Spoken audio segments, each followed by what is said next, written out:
사랑의 하나님, 우리 아버지, 어디에서나 함께 말씀을 나눌 수 있도록 은혜를 주시고 이 시간을 지켜주셔서 감사합니다. 아버지, 오늘은 산상수훈입니다. 제자들을 안수하시고 모든 인류의 구원을 위하여 그들이 세상을 향하여 어떤 기별을 외쳐야 될지를 제자들의 마음속에 담으시는 시간인데, 이 기별 속에 담겨 있는 그 심오한 뜻과 하나님의 인류를 향한 그 깊은 사랑을 우리가 발견할 수 있게 되기를 간절히 바랍니다. 성령께서 임하셔서 우리에게 지혜를 주시고 우리의 영안을 뜨게 하심으로 글로 기록되어 있는 말씀을 통하여 우리가 계시를 보게 하시고, 그 예수님께서 2000년 전 그 들판에 무리들을 향하여 외치시는 그 자리에 저희도 있게 하여 주시기를 간절히 바랍니다. 시종을 아버지께 부탁드리고 모든 것을 아버지께서 주관하시길 바라며 또 지키시고 보호하시기를 바라며 예수님 귀하신 성으로 간절히 기도드립니다. 오늘은 산상수훈입니다. 31장이지요. 이 챕터는 두 번으로 나눠서 좀 하기로 했습니다. 그래서 오늘은 딱 8부까지만 이제 보겠습니다. 한번 눈을 감으시고 상상을 해보세요. 우리가 2000년 전 그 장소로 계시를 통하여 이제 돌아가 보겠습니다. 우리는 지난 시간을 통해서 제자들을 안수하시는 모습을 보았습니다. 그리고 나서 이 제자들과 함께 바닷가로 이동을 좀 하셨지요. 왜냐하면 안수받은 이 제자들에게 이제 어떤 메시지를 온 세상을 향하여 외쳐야 될지를 가르쳐 주시는 이 시간인데, 제자들에게만 그 말씀을 하지는 않으시고 함께 듣는 사람들, 할 수 있으면 많은 사람들이 좀 듣기를 바라신 것 같아요. 그리고 인제 바닷가로 왔다가 사람들이 너무 많이 모여서 그곳에서는 장소가 적당치가 않았던 것 같아요. 그리고 다시 들판으로 이동합니다. 계속 그 안수하는 그 자리에만 있었으면 사람들을 그렇게 몰아올 수는 없었을 거예요. 그래서 한번 이동하시면서 사람들을 이렇게 몰아서 들판으로 옮기시고 그곳에 자리를 잡고 이제 말씀을 시작하려 하는데, 굳이 이 챕터에서는 예수님을 중심으로 사람들이 어떻게 인제 앉아 있는가, 사람들이 앉아 있는 그 배치도를 누가 배치한 건 아니지만 고 장면을 묘사를 합니다. 그리고 특별히 예수님의 가장 가까운 곳에는 제자들이 있었다는 것을 강조하고, 그리고 예수님이 그렇게 배치를 했다기보다는 제자들이 예수님 곁에 그렇게 가까이 있으려고, 절대로 예수님께로부터 떨어지지 않고, 여기 인제 표현대로 하면 밀려나지 않기 위하여 그들이 이제 그 자리를 고수한 것으로 표현이 되어 있는데요. 이것은 어떻게 보면 이제 긍정적인 부분이 있고 우리가 또 조심해야 될 부분도 있습니다, 이 표현 안에는. 그래서 그 여러분들이 본문을 읽으셨겠지만은 예수님께로부터 나오는 진리의 말씀을 한마디라도 놓치지 않고 이들이 그것을 듣기 위하여 예수님 곁에 가까이 있었다. 이게 굉장히 긍정적인 측면이잖아요. 근데 반대로 또 뭐가 있었냐면, 이제 안수를 했고 이제 나라에 대해서 선포를 하시면 이제 뭔가 새로운 기대를 하는 것이죠. 이제 새롭게 세울 나라에 대하여, 그리고 그 나라를 이루기 위한 혁명 세력의 조직의 구도, 편제를 지금 나눈 거니까 12 사람을 세워 가지고. 그러면 인제 조직을 했으니까 이제 그 나라가 어떤 나라인가, 이런 것들을, 그리고 우리는 앞으로 어떻게 이 나라를 건설해 나갈 것이다, 이런 비전에 대해서 예수께서 말씀하실 거라고 기대를 한 것입니다. 그래서 그러면은 베드로는 뭐 어떤 역할을 하게 될까? 내가 군사력을 장악할 건가? 혹은 뭐 유다 같은 사람은 내가 그러면 재무를 담당하게 될까? 뭐 그 돈 관련된 거. 나름대로 이제 기대를 그렇게 하는 거죠. 다 뭐 '국가의 장관을 하나씩 차지할 수 있지 않을까?' 뭐 이런 기대를 했을 것 같아요. 사실 그런 것을 기대할 수 없는 입장들일 텐데 그들이 그런 기대를 갖습니다. 그리고 지도자들 역시도 이렇게 능력 있는 분이, 예수님이 뭐 나라를 로마를 대항으로 해서 이제 뭐 전쟁을 해 보자고 한다면은 거기에 힘을 보탤 마음은 있었습니다. 그런 기대가 있었고, 또 가난한 백성들은 이분이 나라를 세우면 우리가 로마를 정복하고 좋은 집, 좋은 의복, 또 안락한 생활 이렇게 할 수 있지 않을까? 이런 기대들을 했다는 것이죠. 예수님께서 그런 기대의 눈망울들 앞에 서 계시는 건데 주님은 좀 외로우셨을 거라는 생각도 듭니다.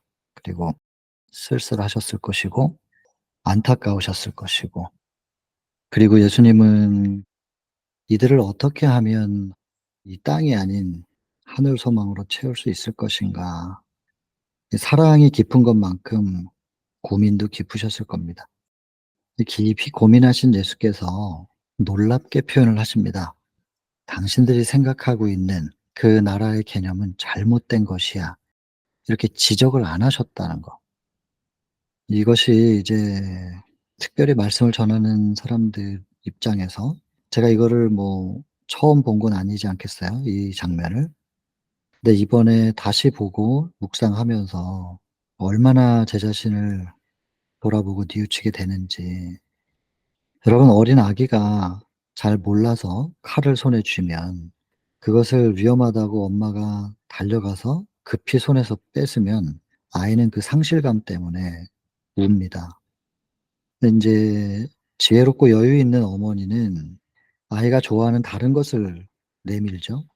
그리고 그쪽으로 시선을 고정시키고 그것을 얻고자 손을 내밀 때 자연스럽게 칼을 쥐고 있는 그것을 놓게 되거나, 아니면 다른 편 손으로 그것을 향하여 손을 내밀면서 칼을 쥐고 있던 손의 힘은 슬그머니 빠져버리는, 그러면 그때 그 칼을 치우면 되잖아요. 그러면 아이는 인제 상실감을 겪지 않고 '뭔가를 잃었다. 엄마가 내 걸 빼앗아 갔다.'라고 하는 상처를 받지 않고 자연스럽게 그 상황이 무마가 되는데, 보통은 그렇지가 않잖아요. 위험하면 그냥 뺏어 버리죠. 그것도 사랑입니다. 그러나 예수께서 표현하신 사랑은 그게 아니었던 것이죠. 그래서 그들이 얼마나 오랜 시간 동안 고대하고 있었던 갈망이겠어요. 이스라엘이 전 세계를 제패하는, 로마의 속국에서 벗어나는 그 갈망에 "그건 틀렸어." 이렇게 지적하지 않으시고 "로마에게 끝까지 벗어나지 못할 거야. 그러니 그런 거는 기대하지 말고 마음의 천국을 세워야 돼." 이렇게 직접적으로 말씀을 안 하셨다는 거죠.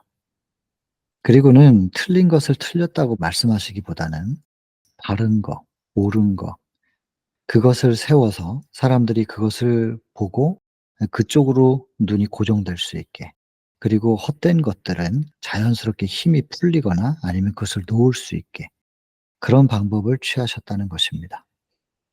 이 말씀을 전하는 입장에서 이거 반드시 기억해야 될 예수님의 모본일 텐데 우리 흔히 너무너무 자주 잊어버리거든요. 그래서 인제 그게 틀렸다고 자꾸 말을 하면서, 그러니까는 확신을 가지고 있었던 사람들이 그것에 대하여 틀렸다는 얘기를 들으면 일단 방어부터 하려고 한단 말이에요. 그러면 대화가 안 되죠 인제. 마음문이 열려 있지 않으니까. 예수님은 그런 방법을 쓰지 않으셨다는 것을 꼭 좀 기억해야 될 것 같습니다. 그리고 그 당시 사람들, 심지어 제자들까지도 어떤 소망으로 예수님 곁에 나아왔는가. 그중에 예수님은 혼자 서 계셨던 거예요. 침례 요한까지도 그랬으니까. 그래서 홀로 거기서 서셔서 그들이 갈망하는 것을, 거의 인제 혁신을 일으켜야 되는 건데 그 예수님의 심정이 어떠셨을까를 자꾸 들여다보게 됩니다. '참 오랫동안 인내하신 분이시겠구나. 얼마나 많이 참고 인내하셨을까.' 이제 그런 걸 생각하면 우리가 이 땅에서 뭔가 좀 이게 아닌데 싶은 것들 쉽게 조바심을 내고 짜증스럽게 표현하고, 그런 제 자신이 보여지죠. 예수님의 그 거룩한 인내, 그 끝없는 인내, 그 예수님이 인제 제 앞에 거울처럼 보이는 것이죠 지금. 그러면 그 앞에 비춰진 나의 모습은 얼마나 초라하고, 그리고 인제 이것을 드리게 되는 거죠. 이렇게 작은 그릇을 주께 드리고 "내 안에 임해 주십시오." 그래서 비록 작은 심령이지만 주님이 임하시면 우주보다 넓게 확장되는 거니까 그 거대함 속에 사단이 아무리 돌팔매를 해도 그냥 뭐 바다에다 돌 던지듯이 그냥 꿀꺽꿀꺽하면 그만인 거죠. 호수나 연못에 돌을 던지면 금방 물결이 일어나잖아요. 그렇게 되지 않을 수 있도록 임해 달라고, 제 안에 계셔 달라고 이렇게 기도가 절로 나오게 되는 것이죠. 그래서 그런 분위기 속에서 예수님이 이제 틀린 것을 틀렸다 하지 않으시고 옳은 것을 세워 나가시는 말씀을 시작하십니다. 근데 첫 시작이 뭐냐면 "천국이 이런 사람들의 것이다." 하면서 이 본문의 말씀을 보면은 나라의 형태보다는 어떠한 사람이 그 나라에 들어가게 될 것이냐, 그 나라의 백성이 될 것인지에 대한 조건을 말씀하셨다고 되어 있습니다. 그리고 예수 그리스도 당신의 나라 혹은 당신의 품성에 대해서 하나님의 나라와 하나님의 품성으로 시선을 끌어당기기 위하여 애쓰신 것이죠. 그러면서 인제 그 나라에 들어갈 사람들의 조건 하면서 첫 번째는 심령이 이렇게 마음이 가난한 자. 심령이 가난한 자는 천국이 저희 것이라는 거예요. 그리고 인제 이게 8 가지의 복인데 여러분 복은 자꾸 반복해서 말씀드리지만 영생입니다. 복이 있다. 이 영생의 복을 천국에서 누리게 되는. 뭐 이 땅에서 범죄해도 그 생명과 먹으면 영생할 수 있었잖아요. 창세기 3 장에 보면 그렇게 돼 있는데 그 영생이라 할지라도 이 땅이 아니라 하늘에서. 근데 어떻게 하면 첫 번째 조건이 가난해져야 된다는 것입니다. 심령이 가난한 자. 여러분 이게 이 팔복의 순서는 이 천국 하나님의 나라가 우리 마음속에 세워지는 그 과정이잖아요. 이게 정노의 계단이랑 아주 흡사해요. 정노의 계단 1 장 인류를 향한 하나님의 사랑입니다. 그 하나님의 사랑의 거울 앞에 나를 세워 보니까 내가 얼마나 그 하나님에 적합하지 않은 사람인가 그것을 깨닫게 되죠. 그리고는 그 더러움을 내가 씻어 보려고 애를 씁니다. 그런데 아무리 해도 안 되죠. 그 사도 바울이 그랬잖아요. "이 사망의 몸에서 누가 나를 건져낼까?" 안 되는 거예요. 그래서 '내 힘으로는 안 되는 거구나.'라는 걸 깨닫고 인정하고 예수님을 붙잡는 장면이잖아요. 그래서 이 장이 죄인에게 필요한 그리스도입니다. 이 죄인에게 필요한 그리스도인데 죄인인지 어떻게 알았느냐? 1장 때문에 알았죠. 인류를 향한 하나님의 사랑 앞에 서 보니까 내가 죄인이라는 걸 알게 됐고 내 힘으로 해 보려고 하는 노력이 그 중간에 있어요. 죄인에게 필요한 그리스도, 죄인과 그리스도 사이에 죄인이라는 걸 깨닫고 스스로 해 보려고 노력하는 모습이 나타나요. 그게 로마서 7 장이에요. 14 절부터. 그러다가 아무리 해도 안 되니까 24 절에 "이 사망의 몸에서 누가 나를 건져낼까." 한 다음에 25 절에 예수님만 붙잡는 장면이 나오죠. 그래서 죄인에게 필요한 그리스도입니다, 이 장이. 그리고는 예수님을 딱 붙잡는 것을 정로의 계단 3 장이 뭐라고 하냐면 그걸 회개라고 해요. 회개, 죄를 슬퍼하고 죄로부터 돌이키는 거. 돌이켜서 예수님 바라보는 거. 이게 회개거든요. 그래서 회개에 대한 부분은 말씀을 여러 번 드렸지만은 다윗의 회개, 예 시편 51편 4 절 "내가 주님께만 범죄하고 주의 목전에서 악을 행했습니다."라는 죄라고 하는 것과 악한 행동을 분리시켰다는 거. 그래서 악한 행동은 그것이 죄의 뿌리가 아니라는 것입니다. 죄의 열매이죠. 죄는 의와 분리된 것, 생명과 분리된 상태가 죄라는 것입니다. 그래서 다시 예수님을 붙잡는 것이 3장 회개잖아요. 그리고 나서 수직적인 관계가 인제 다시 맺어졌으면 악한 행동으로 사람들에게 피해 준 것도 해결해야 되잖아요. 그래서 4 장이 자복입니다. 그거 해결하고 할 수 있는 한 인정, 고백, 사과, 보상 이루어져야 되는 겁니다, 자복. 그렇게 해서 여기까지 됐으면 다 완성된 것 같지만 그렇지가 않습니다. 인간의 의지는 썩은 새끼줄과 같아서 자꾸 반복되는 게 있어요. 그게 이제 5 장에서 그 죄된 본성에서 계속해서 반복되는 것조차도 반복적으로 유혹하는 것조차도 나한테 맡겨주지 않겠느냐. 그 단계별로 우리가 하나님 앞에 드리는 부분들이 더 깊어지는 거죠. 그게 5장 헌신입니다. 그리고 이것을 헌신할 때는 믿어 보겠느냐는 거예요. 아무리 스스로 해도 안 됐었던 건데 이걸 하나님께 맡기면 정말 될까? 나 같은 사람이 정말 변화될 수 있을까? 자기만 아는 거 있잖아요. 남은 몰라도 자기를 속일 수 없는 자기 자신의 죄. '나가 정말 변화될 수 있을까?'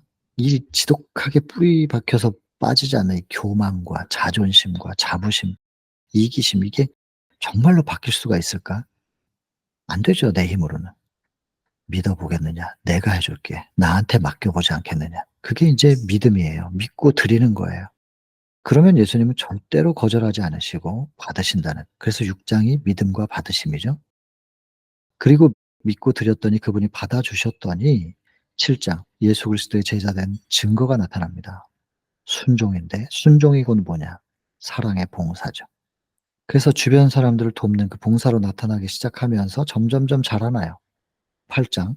이 7 장은 거듭남이고, 아이가 태어난 건 기쁘지만 1년 지나 2년 지나 걷지를 못한다. 그러면 계속 기쁘진 않거든요. 그래서 거듭나는 것도 중요하지만 자라나야 된다는 것입니다. 그게 8 장이죠. 계속해서 자라나는데 뭘 먹고 자라냐?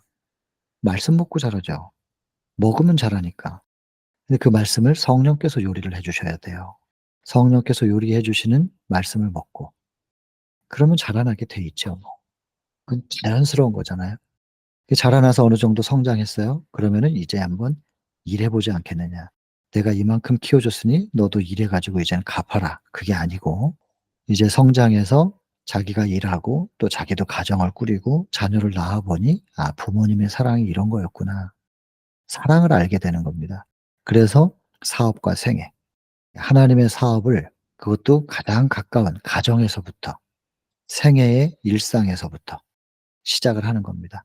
그렇게 함으로 자꾸자꾸 하나님의 사업을 하다 보니까 '하나님이 이런 마음으로 우리를 사랑하셨던 거구나.'라는 그 사랑을 더 깊이 깨닫고, 그리고 일을 하는 동안, 계속 흘러가는 동안 더 깎이고 다듬어지는 성장이 더 이루어지는 거죠. 2차 성장입니다. 이런 쭉 과정을 거쳐서 결국엔 주 안에서 기뻐함.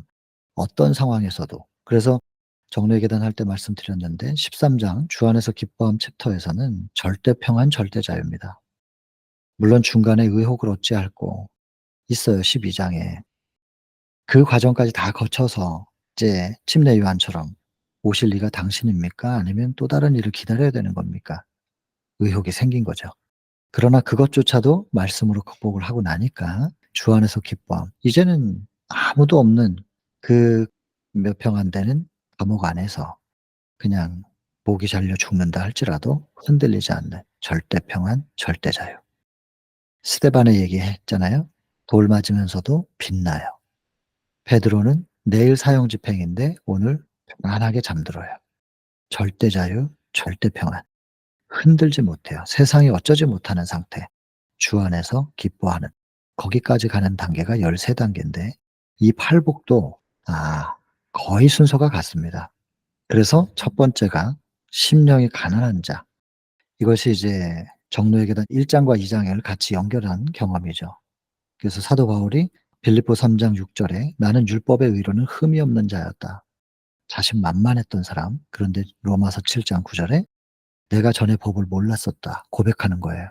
"내가 전에 법을 모를 때는 내가 살았더니 계명이 나에게 이르매." 진짜 계명, 참 사랑, 그것이 나에게 이르매 그 완벽한 사랑의 거울 앞에 나의 죄는 드러나고 나는 죽었도다. 이런 고백을 하게 되는 겁니다. 그때서부터 다시 시작이죠. 빌립보 3장 6 절의 상태 가지고는 절대로 사도 바울은 하늘에 들어갈 수 없는 상태였겠죠. 근데 로마서 7장 9 절로 넘어오면서 시작이 되는 거예요. 가난한 마음이 된 거예요. 거기서부터 시작이거든요. 근데 '나는 부자라 부요한 자라 부족한 것이 없다.'라고 한다면 하늘이랑 얼마나 먼 거예요. 이 라오디게아 교회 상태로는 구원을 받을 수가 없다는 거예요. 그러니까는 사정을 하시잖아요. "열심을 내라. 회개하라. 회개해야 된다. 너희들은 금도 없고 흰옷도 없다. 벌거벗고 있는데 좋은 옷을 입고 있다고 착각하고 있다." 그 상태로는 구원 못 받는다고 사정사정하고 계시는 거예요. 7 교회 중에 마지막 교회, 라오디게아 교회에게. 여러분, 이 회개를 촉구하는 성령의 음성을 오늘날 우리 마지막 교회에 속한 우리들은 들어야 됩니다. 들어야 되는 거죠.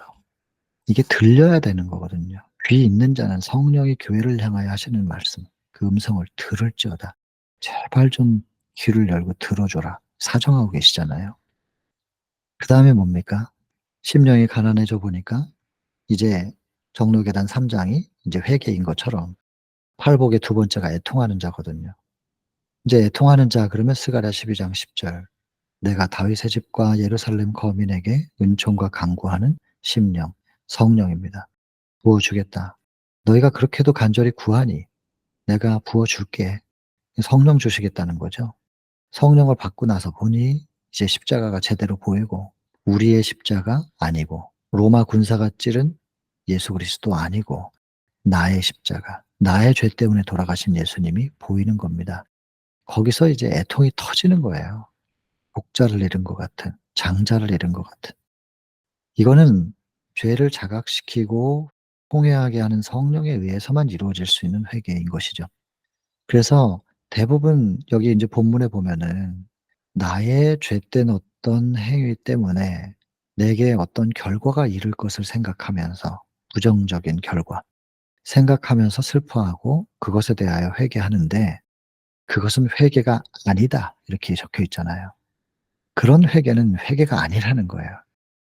진정한 회개는 다윗처럼 해야 돼요. 나의 행위 때문에 피해 본 사람들 있고, 그 누군가에게 피해를 준 것 때문에 '내가 구원받지 못하겠지.'라는 것 때문에 슬퍼하고 낙담하고 죄책감에 짓눌리고 그러면서 '이거 좀 용서해 주시죠.' 이렇게, 이거 아니라는 거예요. '주님을 슬프게 했구나. 또 한 번 주님에게 상처를 입혔구나.' 예수 그리스도와의 관계로 죄를 자각하고 회개하는 게 먼저. 이 죄라고 하는 것은 사망이기 때문에 생명과 분리된 게 죄니까요.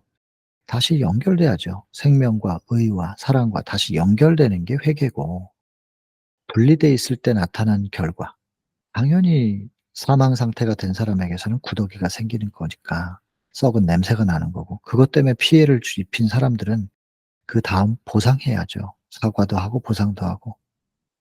그것이 인제 애통하는 심령이라는 것입니다. 회개를 나타내는 것이죠. 그다음에 가난한 자, 애통하는 자. 그다음엔 뭐겠어요? 온유한 자죠. 온유. 여러분, 온유가 뭔가요? 민수기 12장 3 절, 모세에 대해서 묘사를 할 때 모세라는 사람은 지상에서 온유가 가장 승한 사람이었다. 여러분, 온유라고 하는 것은 마태복음 11장 29절 보면 예수님에 대해서 묘사합니다. "나는 마음이 온유하고 겸손하니."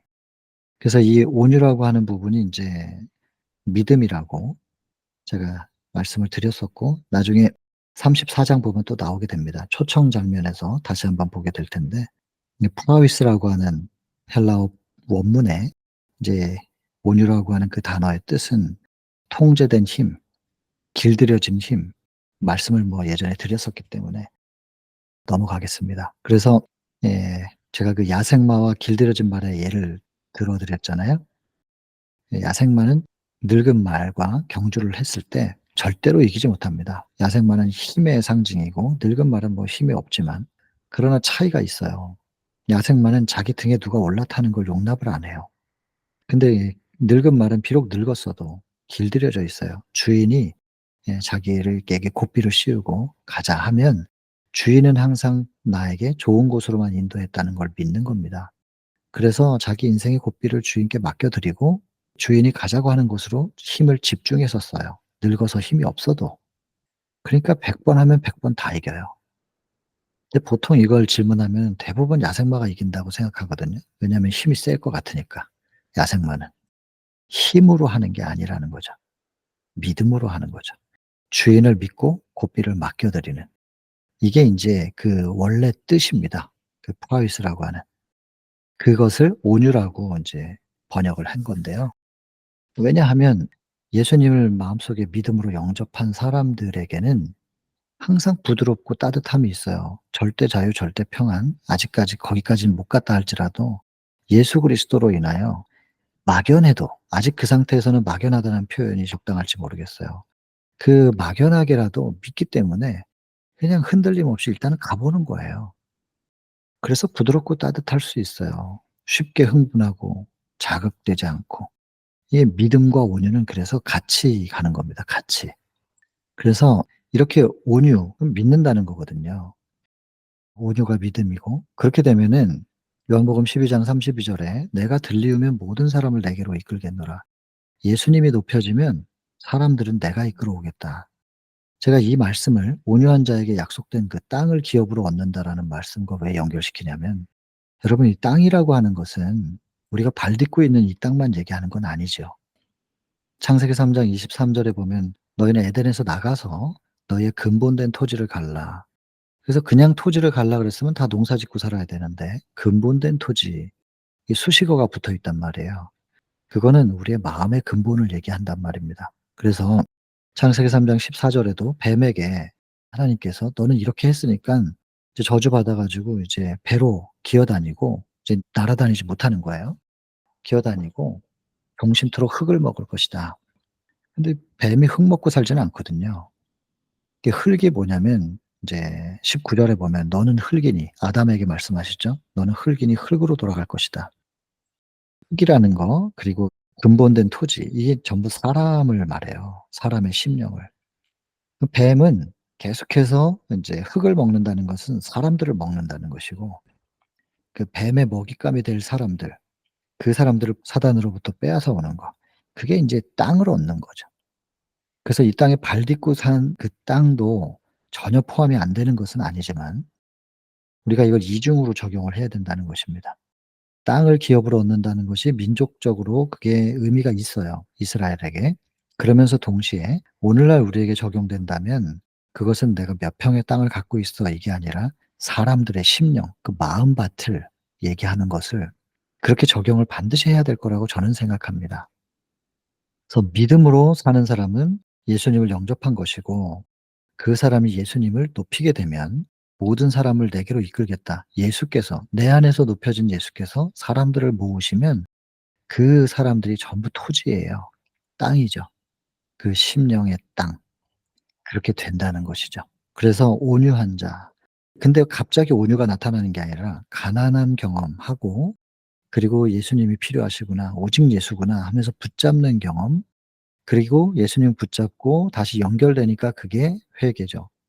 애통하고 나의 예수님을 받아들이고 나를 위해서 피 흘려진 십자가를 내 마음속에 받아들이는 장면이 세 번째 이제 온유가 되는 거고, 그렇게 온유가 믿음이죠. 그게 인제 받아들여졌을 때 그 안에서 예수님께서 인제 움직이시는 거예요. 우리가 하는 게 아니라 내 안에 영접된 예수께서 움직이셔서 이루시는 것. 예수님을 높이게 되는 거고, 예수님의 임재의 향기가 나가고 예수님의 임재의 빛이 나가고 열매가 맺혀짐으로 사람들이 그 향기와 빛을, 그리고 추위에 떨고 있는 사람들이 그 따뜻함을 향하여 자꾸 나아오게 되는 거예요. 그러면 땅을 얻는다는 것입니다. 근데 그렇게 인제 해 나가는 과정 속에서 이 온유를 품은 사람은 더 무엇을 갈망하게 되냐면 의에 줄이고 목말라요. '어떻게 하면 더 예수님처럼 될 수 있을까? 어떻게 하면 예수님처럼' 이걸 계속해서 갈망하게 되지 않겠어요? 이거보다 더 큰 갈망이 있으세요? 정말 예수님처럼만 될 수 있다면 뭘 아끼겠냔 말이에요. 이런 사람들은, 온유를 가진 사람들은 점점 더 예수님과 하나 되기를 원해요. 이게 의에 줄이고 목마른 자라는 뜻이에요. 그렇게 되고, 그런 사람들은 이제 믿음과 의, 이것이 다 언급이 됐잖아요. 그럼 이것이 내 안에서 경험을 이제 해 나가는 과정 속에서 그다음 단계 뭐냐면은 긍휼히 여기는 자죠. 이거 뭐냐면 정로의 계단에서 7장 거듭나고 8장 그리스도의까지 자라나요. 점점 예수님을 닮아가는 모습으로 성장해 나가요. 그러고 나서 9장 사업과 생애, 이제 일을 시작하는 거예요. 근데 일을 시켜 먹으려고, 부려 먹으려고 키워 줬으니까는 인제 좀 갚아라, 이런 게 아니고, 정로의 계단 9 장에 보면 샘이 있잖아요, 샘. 아래서부터 물이 솟아올라서 다 차요. 그러면 넘쳐요. 그리고 흘러요. 그게 인제 채워져서 흐르는 거예요. 예수님으로 충만하게 된 사람들이 나누지 않을 수가 없는 거예요. 자연스럽게 그렇게 넘쳐 흐르는 거죠. 퍼서 쓰면 피곤해요. 채워지지 않았는데 자꾸 퍼서 쓰고. 인간도 어느 정도의 사랑은 있거든요. 하늘로부터 공급되는 것은 다함이 없어요. 근데 인간이 가지고 있는 어느 정도의 그 선함과 사랑으로 그걸 나눠 쓰다 보면 너무너무 피곤한 거예요. 힘이 들고. 근데 주님과 연결된 상태는 항상 충만이에요. 그 충만함으로 자연스럽게 넘쳐 흐르는 건 피곤한 게 아니에요. 짜증스러운 게 아니라고요. 물론 뭐 움직이면 몸이야 피곤하지만 자고 일어나면 또 기쁨으로 또 새 하루를 시작하는 거고. 근데 자꾸 마음이 피곤하고 짜증 나단 말이에요. 그러니까 이 예수님으로 충만하지 않은 상태에서 사역을 하면 우울증이 걸려요. 목회자분들이나 사모님들 우울증 많잖아요. 퍼서 써서 그런단 말이에요. 그래서 사업과 생애 그 헌신하고자 한 마음은 너무나 귀한 건데 그 헌신을 내가 하는 게 아니라 예수님과 연결된 상태에서 믿음으로 해야 된다는 것을 그걸 누가 좀 말해 줘야 되고 그것을 경험할 수 있도록 안내를 좀 해 주고 "이런 식으로 하는 거잖아." 하면서 자전거 처음에 가르치듯이 오른쪽 왼쪽 이렇게 옆으로 중심을 잡는 것으로 평생을 살다가 앞바퀴 뒷바퀴 이렇게 돼 있는 그 구조에 중심을 안 잡히죠, 그걸 타면. 그 처음엔 넘어져요. 그러니까 뒤에서 좀 잡아 주잖아요. 중심을 잡을 때까지는 감을 잡을 때까지는 잡아 주지만 계속 잡고 있으면 안 되잖아요. 자전거 왜 탔어요? 더 빠르게, 더 멀리, 덜 힘들게 나아가려고 자전거를 탔는데 계속 붙잡고 있으면은 달려나갈 수가 없잖아요. 중심을 잡았으면 '이제는 잡았네. 이제는 달려 봐.' 그러면서 놔 줘야 되는 거죠. 그러나 놔 주기 전까지는 중심 잡을 수 있게 누군가는 잡아 주는 것이 필요하단 말이에요. 그게 훈련이에요. 예수님도 제자들을 그렇게 훈련한 다음에 보냈고 예수님도 30 년을 준비하셔 가지고 공생애했고 근데 이 과정들이 생략된 상태에서 그리고 어떤 식으로 준비하고 어떤 식으로 훈련을 받아야 되는지에 대해서 전혀 생각이 안 돼 있는 상태에서 학문적으로만 교실과 칠판에서 가르쳐 가지고 내보낸단 말이에요. 그렇게 해 가지고 사역이 되겠냔 말이에요. 이게 개혁이 좀 필요합니다, 교육계에. 저도 그 과정을 거쳐서 뭐 사역 현장으로 나갔지만 나가 보니까 그게 '아 이게 이렇게 교육받고 나오는 게 아니구나.' 이런 것들을 인제 현장에 가 보니까 알겠던데요.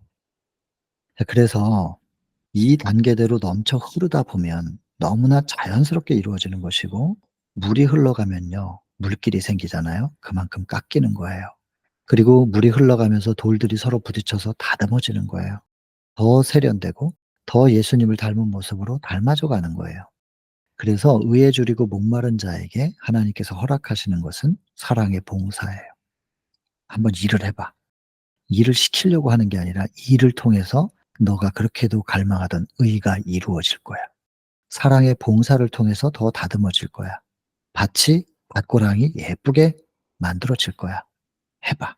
멍에를 메고 한번 전진해 봐. 힘들겠지만 해 보면 그걸 그 과정을 통해서 네가 그렇게도 목마르고 주려 했던 그 의가 네 안에 이루어질 것이다.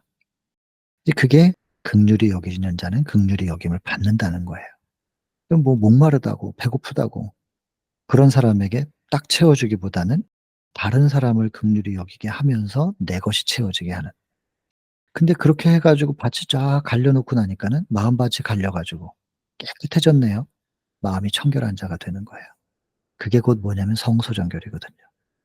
내 안의 성소정결이 그렇게 이루어지고 누군가의 마음의 성소를 하나님의 나라를 세우고 그 성소를 정결하게 하는데 또 통로의 역할을 하는 거예요, 이런 식으로. 또 내가 경험해 봤기 때문에 그것을 누군가에게 증거하는 거죠, 나의 삶을 통하여. 그러면 또 그 사람 속의 마음 속에도 청결함이 이루어지는 거죠. 이렇게 쭉 이렇게 연결이 됩니다. 그러면 이 정도 이렇게 되면은 결국에는 우리의 마음의 청결함, 성소 정결 이거 예수님만 하실 수 있는 거니까요. 예수님이 완전히 자리 잡으셨죠. "화평하게 하는 자 하나님의 아들이 된다." 그랬는데 분리되어 있는 하늘과 이 땅을 연결시키는 역할을 예수께서 하신 거잖아요. 그 예수님이 내 마음속에 완전히 자리 잡았을 때 이 새 언약이 이루어진 거죠. "내가 내 법을 너의 마음에 두고 너의 생각에 기록하리라." 법이 곧 사랑이고 사랑이 곧 하나님이 있기 때문에 하나님이 우리 속에 우리의 생각 속에 완전히 물들여지고 이 십자가가 또 사랑의 결정체잖아요. 그 십자가가 딱 새겨지고 내 자아는 예수 그리스도와 함께 십자가 못 박혀 죽는 경험. 이게요. 화평이 이루어진 상태, 하늘과 이 땅이 다시 연결된 상태인 거죠. 그리고 다른 사람에게도 또 그것을 증거할 수 있게 되고 이런 사람은 예수님이 하신 역할을 한 거기 때문에 하나님의 아들이라고 일컬음을 받는다는 거예요. 이 정도 되면은 사단은 이 모양새를 못 봐줘요. 어떻게든 없애버리려고 그래요. 여기까지 온 사람들을 가지고 계시록 12장 17 절에서 뭐라고 얘기하냐면 하나님의 계명을 지켜서 받아들여서 영접해 가지고 믿어서 같은 뜻이에요. 그리고 사단이 그것을 빼앗아 가지 못하도록 꼭 붙잡고 지켜낸 사람들. 하나님의 계명을 지키고 그래서 그 결과로 예수의 증거를 가진 사람들이 등장하는 거예요. 그게 여자의 남은 자손이란 말이에요. 그렇게 딱 되면 사단은 분노해요. 용이 분노하여 바다 모래 위에 서는 겁니다. 자기의 생명의 위협을 받거든요 이제는. 그래서 이 사람들을 쓸어 버리려고 해요. 그러니까 인제 핍박이 이제 이룰 수밖에 없죠. 그래서 의를 위하여 핍박받는 자. 이 그렇게 되는 거죠. 근데 결론이 시작할 때 "천국이 저희 것입니다." 했는데 마지막 결론 "천국이 저희 것이다." 하면서 마무리가 되는 거예요. 근데 그 정도 된 사람들은 핍박받아도요 그게 기쁨이죠. 그래서 침례 요한처럼 기꺼이 죽고 스데반처럼 기꺼이 돌 맞아 죽고 베드로처럼 기꺼이 십자가에 거꾸로 사도 바울처럼 기쁨으로 목이 단두대에서 그렇게 순교하는 이것이 인제 팔복이 우리 속에서 이루어지는 단계입니다. 이것이 정노의 계단 1 장부터 13 장까지의 단계와 뭐 거의 같죠. 거의 같고 이 구원의 도는 다 똑같으니까요. 그래서 요렇게 한번 그려 보았습니다. 그러면 인제 본문을 한번 볼게요. 그리스도 자신이 진리로 허리에 띠를 두르고 이것도 굉장히 중요한 표현이죠. 내가 진리를 모르면서 진리를 전하는 거. 이 참 입으로만 하는 거라서. 근데 예수님은 당신 자신이 진리로 허리를 두르시고 띠를 두르시고 이제 가르치셨다는 거. 그래 가지고 안수하신 후에 산상수훈은 이루어진 건데 바닷가에 가셨다가 사람들이 많이 모여 가지고 산기슭으로 돌아가셨어요. 그리고 평지에 도착해 가지고 인제 앉혀 놓고 인제 말씀 전하시는데 제자들은 예수님 바로 곁에서 이제 자리를 잡고 "밀려나가서는 안 된다." 이 표현은 좀 어색하잖아요. 근데 여기 밑에 보면은 "모든 나라와 모든 세대에 알려야 할 진리를 이해하기를 열망하면서 경청하는 청중이었다." 이거 얼마나 긍정적인 표현이에요. 바람직하죠? 근데 이런 사람들이 요 마음만 갖고 있었으면 좋은데 "밀려나가서는 안 된다." 이건 좀 상반되잖아요, 밑에 있는 요 표현과는. 왜 그러냐면 다른 기대를 하고 있었거든요. 이런 다른 기대. 어떤 선포, 왕국의 건설에 대한 다른 선포에 대한 확신이 있었기 때문에. 군중들은 기대감이 있었어요. 그리고 열성적인 얼굴 모습. 그들이 예수님께 딱 집중하고 있는 그 얼굴과 눈빛 속에 무엇을 간절히 바라는지가 보이는 거예요. 근데 예수님은 그걸 채워줄 수가 없으니까 이 눈망울들 앞에서 예수께서 어떤 심정이셨을까 한번 생각해 볼 만하지요. 깊이 생각해 봐야 될 겁니다. 그래서 영광스러운 미래를 생각해요. 로마를 지배하는 윤택한 저택, 편안한 세월, 값진 의복 이런 거 뭐 상상하고 있는 거예요. 이제 희망을 꺾을 수밖에 없는 거지만 그러나 이거를 백성들의 오류를 정면으로 공격하면서 꺾지는 않으셨다는 것입니다. 당신의 나라와 자신의 품성에 대해서 개념을 설명하시면서도 그들이 알고 있는 것보다 더 좋은 것을 그 어린아이가 칼 쥐고 있을 때 아이가 좋아하는 것을 더 좋아하는 걸 내밀면서 슬그머니 칼을 빼는 것처럼 딱 그렇게 하는 겁니다. 그래서 그들의 나라에 대한 관념을 공격하진 않으시고 "어떻게 하면 그런 나라의 백성이 될 수 있느냐?"라는 조건을 말씀하시면서 스스로가 결론을 내리도록 자기 스스로가 깨닫고 결론 내리고 선택할 수 있게 그렇게 인도하셨다는 거예요. 근데 우리에게도 이건 똑같이 이 원칙들이 배워져야 된다. 요렇게 하면서 이제 서두가 맞춰집니다. 그리고 이제 첫 시작이 영적 빈곤을 인식하는 심령이 가난한 자, 마음이 가난한 자에 대해서 얘기를 하죠. 마음이 교만한 사람은 자꾸 자기의 의나 행위로 구원받으려고 시도한대요. 교만해서 그렇게 되는 거래요, 교만해서. 그러나 하늘에 들어가는 자격과 적합성은 오직 그리스도의 의를 통해서만 얻어지는 것이다. 근데 인제 자기가 하겠다고 이거 붙잡고 있는 사람한테는 예수께서 아무것도 하실 수가 없대요. 그들의 회복을 위해서는 뭘 하실 수가 없다는 거예요. 맡겨 주질 않으니까. 강제로 하실 수 없는 분이잖아요. 필요를 느끼는 영혼에게 주지 않으시고 보류하시는 것은 아무것도 없다. 아 이거 참 여러분 나중에 인제 나와요. 다음 장에 32 장에. 하나님께 나아올 수 있는 자격 조건은 유일하게 한 가지밖에 없다니까요. 예수님이 필요하다. 필요를 느끼는 사람들은 어떤 사람이라도 백부장이 이방인이지만 이방인이라도 괜찮고 노숙자라도 괜찮고 알코올 중독자라도 괜찮고 하형 언도 받은 사람이라도 괜찮다니까요. 예수님이 필요하다는 걸 느끼는 사람은 누구든지 예수께 나올 수 있는 자격이 있다.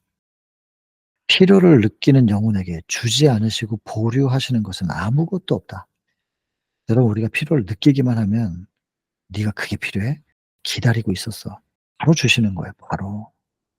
여러분, 우리가 무엇을 필요로 하고 무엇을 달라고 기도해야 될지 생각하고 하나님께서 주시려고 이미 준비하신 그것을 달라고만 하시면 금방 채워지겠죠?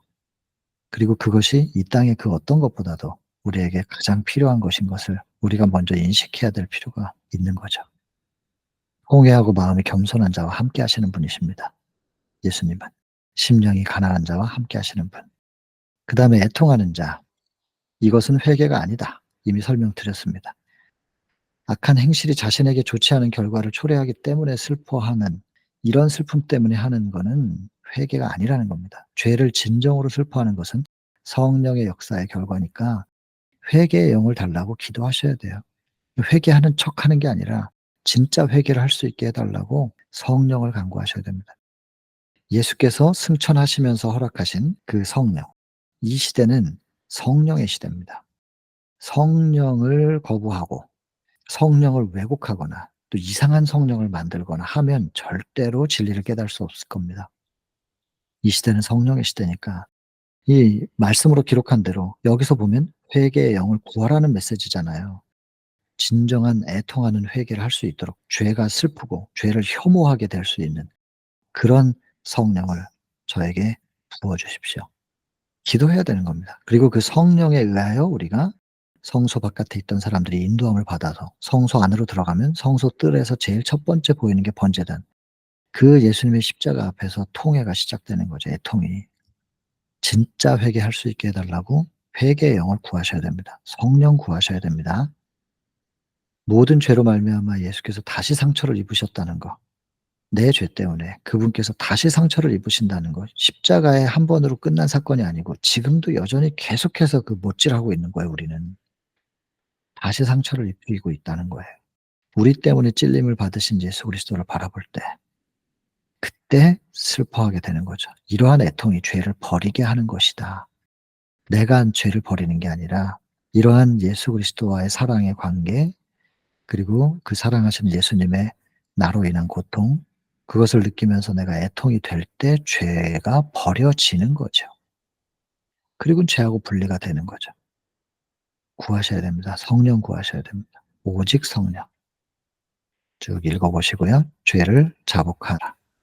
자복이라는 단어, 슬퍼하는 자에게 읽어 보시고, 애통하는 자에 대한 설명입니다.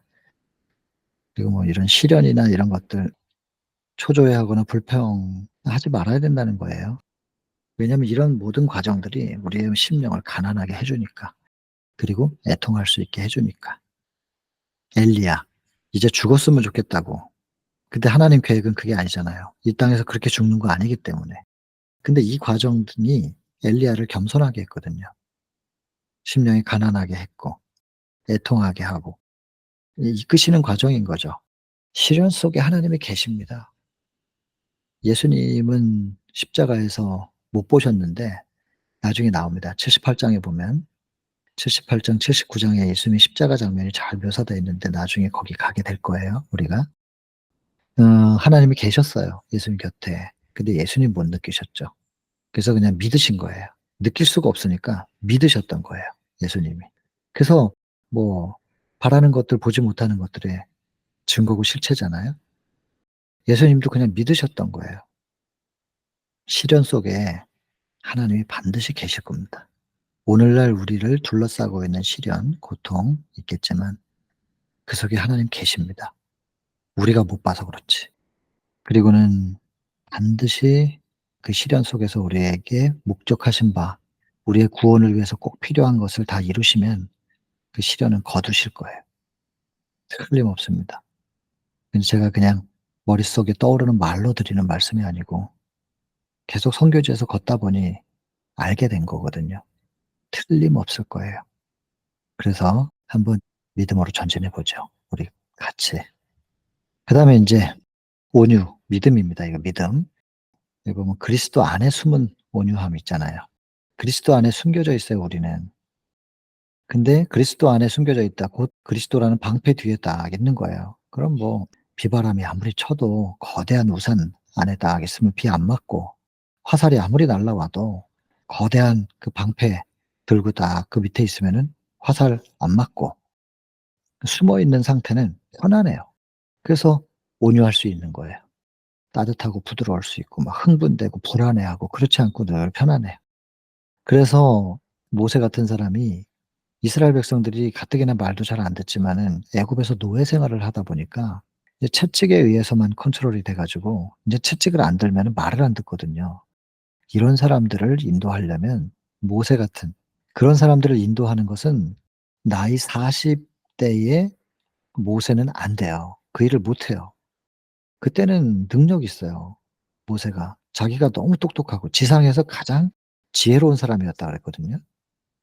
그 당시에는, 마흔 때는. 그중에서도 군사 지도력에 있어서 가장 탁월했대요. 왜냐하면 이스라엘 백성들을 애굽에서부터 혁명으로 인제 뒤집고 이제 끌어내야 되기 때문에 군사를 지도하는 부분에 집중해서 연구한 거예요, 모세가. 그 부분이 가장 탁월했었던 건데 그때는 쓰실 수가 없었던 거예요, 하나님께서. 근데 다시 40 년을 광야에서 양치기 하면서 그 말 안 듣는 양들을 돌보면서 온유를, 온유를 기르셨네요. 그리고 그 40년 동안 능력은 다 없어졌어요. 지혜롭지도 못하고 말도 못하고 몸도 늙었고 뭐 인간적으로는 믿을 게 아무것도 없는 그런 상태에서, 근데 온유함이 가장 승하게 됐을 때 하나님께서 딱 그를 쓰신 거지요. 이스라엘 백성들을 인도할 수 있는 지도자의 자격은 온유함이었습니다. 능력이 아니라 온유함. 능력은 하늘에서 오는 거고 그 통로로서 서 있는 모세는 온유했어야 한다. 제가 이렇게 말을 하면서도 참 부끄럽거든요. 저도 계속해서 인제 선교지에서 리더 역할을 했는데 리더의 자격 조건이 이것이라는 것을 모르고 있었던 건 아니지만 뭐 지금도 온유하지 못해요. 그러니까 참 부끄럽지만 뭐 어떡하겠어요. 이렇게 적혀 있으니까 말은 해야 되는 거고, 말을 하면서도 여러분들에게 드리는 말씀이 아니라 저한테 말하고 있는 거니까 여러분들은 각자 여러분들이 이 기록된 말씀을 통해서 들으세요. 저는 저한테 얘기할 거니깐요. 온유. 그래서 여기 보세요. 그리스도인의 고결성에 대한 최고의 증거는 어떠한 상황에서도 평온한, 자제하는 거예요. 흔들리고 불안해하지 않고 평온한 이 온유를 유지하는 거. 여기 보시면 가혹하거나 잔인한 취급을 받을 때 얼마나 흥분하겠어요, 억울하니까. 근데 그럴 때 침착해요. 신뢰하는 정신을 보존하는 거예요. 그게 인제 고결성인데, 그리스도인의 고결성인데, 그렇게 하지 못하면 하나님께서 당신의 완전한 품성을 우리 안에서 드러내실 권리를 그분으로부터 빼앗는 것이다. 아, 이거 되게 무서운 표현이잖아요, 이거. 굉장히 무거운 표현이에요. 무섭기도 하고. 고결성.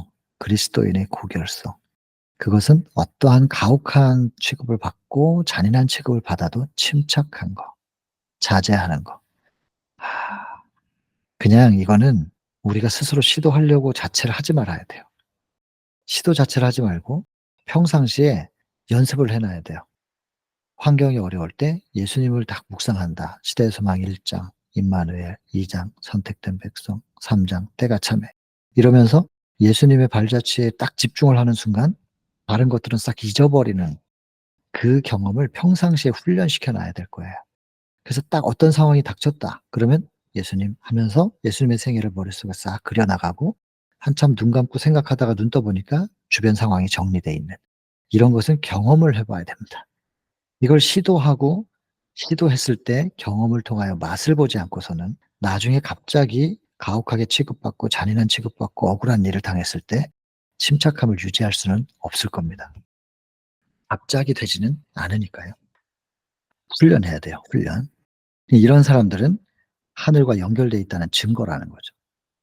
그다음에 인제 믿음 다음에는 의가 나와야 되죠. 의에 줄이고 목마른 자. 성령께서는 결코 예수를 바라보는 자를 돕지 않으신 채 버려 두지 않으신다. 배고파하고 목말라 할 때 의에 대하여 그거를 안 채워 주실 리가 없다는 것입니다. 만일 그리스도께 눈을 고정시킨다면 성령의 역사는 그 영혼이 그리스도의 형상과 같아질 때까지 끝까지 쉬지 않는다.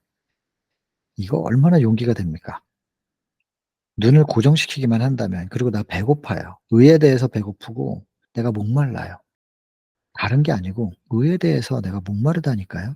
그리고 배고프다니까요. 이러면서 채워 달라고 기도할 때 성령께서 역사하시는데 어떻게 하시냐면 그리스도의 형상과 같아질 때까지 쉬지 않고 역사하신다잖아요. 얼마나 감사해요. 우린 계속 말해야 돼요. 배고픕니다. 저는 계속 배고프고 계속 목마르다고. 그다음에 긍휼히 여기는 자, 이건 사업하는 거고요. 사랑의 봉사를 하다 보면 밭이 멍에를 메고 일을 하다 보니 깨끗하게 밭이 갈려 있는 마음이 청결한, 이게 성소 정결까지 같이 이루어집니다. 사랑의 봉사를 통하여 성소 정결이 이루어지는, 이렇게 되는 거죠. 이 마음이 청결한 자. 그리고 이제 죄를 품었다가 인제 회개하면 뭐 용서를 받지만, 용서 안 하시지 않고 당연히 용서하시지만 이게 죄의 흔적은 남는다는 겁니다. 요거는 참 의미심장한 겁니다. 흔적이 남습니다. 물론 뭐 그런 흔적들이 또 죄와 싸워야 될 사람들에게 인제 교훈이 될 수는 있어요. '내가 이렇게 공격을 받을 때 요렇게 막았으면 이 흉터가 안 생겼을 텐데, 내가 그때 서툴러 가지고 다른 방식으로 막다가 이렇게 상처가 생겼어. 너는 그렇게 하지 말았으면 좋겠다.' 이제 제가 제 아들한테 주로 말하는 방식이죠. 그래서 이기라고, 싸워서 승리하라고 가르쳐 주는 건데, 그러니깐 예전에 받았던 내 상처가 저의 자녀나 제가 교육하는 사람들한테는 교훈이 될 수는 있을 겁니다. 근데 여러분, 한번 찢어졌다가 다시 이렇게 꿰매 가지고, 제 몸에는 인제 찢어진 상처가 좀 많은데 그렇게 해 가지고 꿰매 놓은 자리는요, 날씨 추우면은 시려요. 그래서 이게 많이 다쳐 본 사람들은 아실 거예요. 그래서 이런 죄의 상처, 흔적을 많이 안 남기는 것이 개인에게는 좋습니다. 아마 경험을 통해서도 잘 아실 거예요, 인생의 경험을 통해서. 이게 그런 뜻이라는 거죠, 여기 이렇게 적혀 있는 거. 그래서 어쨌든 유격적인 부정이나 의식상의 부정, 이 두 가지도 부정해야 되는 거지만 더 깊은 의미에서 뭐냐면 마음 깊은 곳에 그 이기심, 이걸 부정해야 된다는 거거든요. 그래서 언젠가 말씀을 드린 것 같은데 그 10 계명 중에 이 도적질하지 말라는 계명이 있습니다. 근데 10 번째 계명이 탐심을 갖지 말라고. 그래서 인제 '도적질하는 것과 탐내지 말라는 계명은 같은 거 아닌가?' 인제 이런 생각을 할 수 있는데, 저도 이거를 잘 몰랐다가요, 생각해 보니까 그런 거예요. 1 부터 9 까지가 다 종목마다 따로 있는데 10 번째는 도적질하지 말라는 게 중요해서 탐심을 2번 얘기한 게 아니라 1 부터 9 까지의 모든 내용들이 마음 깊은 곳에서부터 이루어져야 된다는, 마음 깊은 곳의 탐심, 결국 이기심에 대해서 얘기하는 거거든요. 너의 이기심을 만족시키는 그 탐심을 해결하지 못하면은 하나님만 경배하는 게 아니라 너 자신을 경배하게 된다. 우상 숭배하게 된다. 그리고 함부로 하나님을 말하게 될 거야. 그리고 안식일 창조주만 바라보는 거 안 돼. 부모 공경 안 되죠. 살인하게 돼요. 미워하게 되니까. 간음하게 돼요. 탐심, 여자를 탐하는 거예요. 행동으로 하지 않아도 마음속에 있는 거예요. 간음하는 거예요. 도적질하는 거예요. 거짓말하는 거예요. 이런 모든 것들이 마음속에서도 이루어져야 된다는 가장 근본적인 것을 얘기하면서 십계명이 끝나는 거죠. 결론이에요. 그래서 여기 보면 유격적인 부정, 의식상의 부정이 다 중요하지만 그 이상의 의미, 마음 깊은 곳, 이걸 살펴야 된다는 것이죠. 심령의 청결함은 이거 봐야 된다는 거예요. 그 성소 정결은 마음의 이기심이 해결되는, 이게 해결되는 게 곧 바벨론에서 나오는 경험이라서요. 자, 그다음에 인제 화평케 하는 자, 이 십자가죠. 예수님의 역할이에요. 그래서 하늘과 이 땅을 연결하는, 창세기 28 장부터 나왔던 12 절에 야곱의 사다리부터 시작해서 인제 요한복음 1 장의 51 절이죠. 나다나엘에게 하신 말씀. 인자 위에 오르락내리락, 천사들이 오르락내리락 하는 것도 볼 것이다. 그래서 창세기에 얘기한 거 요한복음 1장 얘기한 게 같은 얘기를 하는 거죠. 그게 곧 예수님의 사명이었고요. 그래서 죄 때문에 분리되어 있는 하늘과 땅을 다시 연결시키는, 화평하게 할 때 하나님의 아들이 된다. 하나님의 아들의 역할이 그거였으니까. 근데 우리가 그 역할을 하게 되면 우리도 하나님의 아들이라고 드디어 인제 인정받게 되는 거예요. 이런 사람들에게 인이 쳐져요. 하나님의 인이 쳐지는 거예요. 그래서 새 천사의 기별에 짐승의 표 받지 않고 하나님의 인 받는 것은 여기까지 가면 인 받습니다. 인제 이렇게 되려면 뭐가 되면 되냐면 예수님이랑 하나 되면 되죠. 예수님 내 마음속에 이 팔복의 1 부터 쭉 내려오는 요 단계대로 거치면은 결국엔 되는 일이에요, 단계적으로. 그게 한순간에 이루어질 수도 있겠고 아니면 오랜 시간 동안 이루어질 수도 있겠지만 아무튼 생략되진 않을 겁니다, 그 단계가. 그래서 이 단계별로 의미가 있다는 것입니다. 우리가 기억해야 될 의미일 겁니다. 그리고 결국엔 여기까지 오면 이제 하나님의 아들, 이제 예수님과 하나 된 상태의 경험이죠 뭐. 이렇게 되면 사단이 견딜 수가 없죠. 핍박하는 거예요. 남은 자손이 됐거든요. 그럼 이렇게 핍박이 이루어질 때 역시 기뻐하는 거예요. '야 내가 이거 사단을 긴장시키는 존재가 됐네.' 기뻐하라는 거예요. '기뻐하고 즐거워하라. 하늘에서 상이 크다.' 그들은 핍박을 슬픔으로 대할 것이 아니라 기쁨으로 대할 것이다. 극렬한 시험 하나하나는 그들을 연단시키는 하나님의 대리자이다. 얼마나 용기가 될까요? 시련을 당할 때 이 말씀이 떠오르면 '이거는 하나님께서 나를 연단시키는 거구나.' 시련 하나하나 그들의 그리스도의 동역자로서 적합한 사람으로 만들어 준다. 적합한 사람으로. 그래서 여러분 오늘날 우리의 일상 생애 속에서 지금 시련의 시기를 걷고 계신다면 '하나님께서 나를 연단하시는 것이다.' 이 말씀을 꼭 기억하고 용기 내시길 바랍니다. 절대로 혼자 계시는 거 아니고 하나님께서 함께 계시다는 거 기다려 보면 예 알게 되겠죠. 자 그래서 오히려 기쁘게 받고 그리고 하나님의 인정하심만을 바라면 된다. 하나님 앞에 인정받으면 되지 않겠느냐는 거예요. 사람이 뭐라고 하든 하나님 앞에 내가 부끄럽지 않다면 당당하게 서야 되고 다른 주변에서 아무리 칭찬을 해도 하나님 앞에 내가 떳떳하지 못하다면 고개를 들면 안 되는 거죠. 회개해야 되는 거고 다듬어 달라고 나를 맡겨 드려야 되는 것이고 또 반대로 내가 회개하고 다시 시작하는 과정 속에서 주변에서 비난해도 나는 하나님 앞에 새로운 사람이 됐고 새롭게 시작을 하고 있는데 나는 오늘을 살고 있는 거예요. 근데 나의 어제를 가지고 사람들이 비난한다면 책임은 있지만 나의 어제의 그 모습이 실제로 내 모습이었기 때문에 인정은 하지만 그 주변의 비난 때문에 나의 오늘의 발걸음이 내딛어지지 않을 수는 없는 것입니다. 전진 또 전진 한 걸음 한 걸음 하나님께서 인정하시면 된 것이죠. 사람에게 인정받지 못해도 비난받아도 하나님이 인정하시면 되었다. 그리고 오늘을 살아가는 것이죠 뭐. 자 오늘은 여기까지 하겠습니다. 세상의 소금 그 부분은 다음 시간에 계속 연결해서 하도록 하겠습니다. 개인 기도를 하고 마칠게요.